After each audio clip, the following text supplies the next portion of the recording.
Assalamualaikum warahmatullahi wabarakatuh. Perkenalkan, saya Zakia Putri Febrianti dengan NIM G1E123042.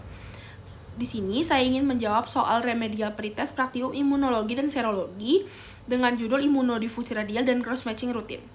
Untuk soal pertama yaitu cara kerja dari cross-matching rutin. Jadi, cross-matching rutin sendiri ada dua tahap. Yang pertama tahap mayor, yaitu 2 tetes serum resipien ditambahkan dengan 1 tetes eritrosit 5% dari donor, kemudian ditambahkan lagi dengan 2 tetes bufin albumin. Yang kedua tahap minor, 2 tetes serum donor ditambahkan dengan 1 tetes eritrosit 5% dari resipien, kemudian ditambahkan lagi dengan 2 tetes bufin albumin. Aduk kedua tahap tersebut, mayor dan minor, kemudian disentrifugasi pada kecepatan 1000 rpm selama 1 menit. Lalu amati hasilnya. Jika terjadi aglutinasi, maka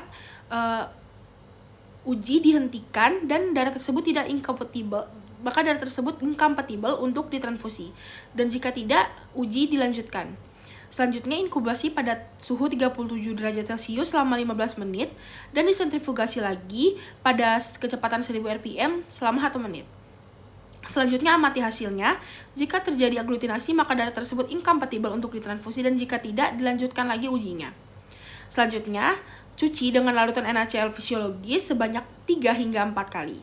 Dan diteteskan 2 tetes reagen COMS, lalu sentrifugasi lagi selama 1 menit dengan kecepatan 1000 rpm.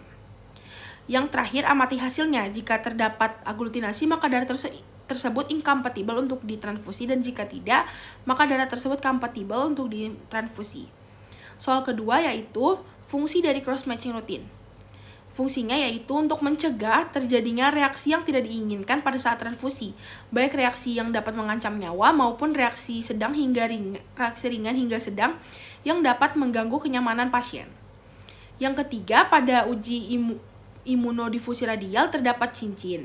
Apa fungsi dari cincin tersebut?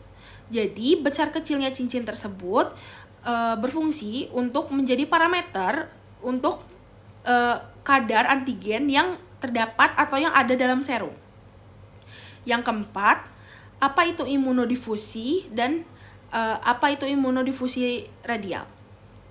Jadi, imunodifusi radial atau imunodifusi adalah gangguan pada antibodi atau antigen dengan terbentuknya persipitat atau pengendapan antigen antibodi pada agar gel yang jernih.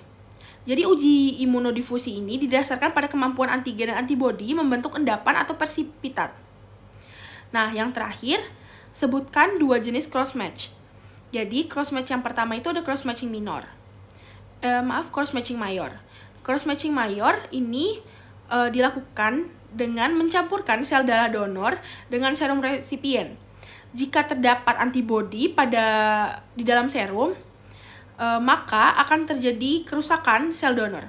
Dan yang kedua, cross-matching minor dilakukan dengan cara mencampurkan serum donor dengan sel darah resipien. Jika terdapat antibodi di dalam serumnya, maka akan terjadi kerusakan pada sel resipien. Sekian dari saya. Assalamualaikum warahmatullahi wabarakatuh.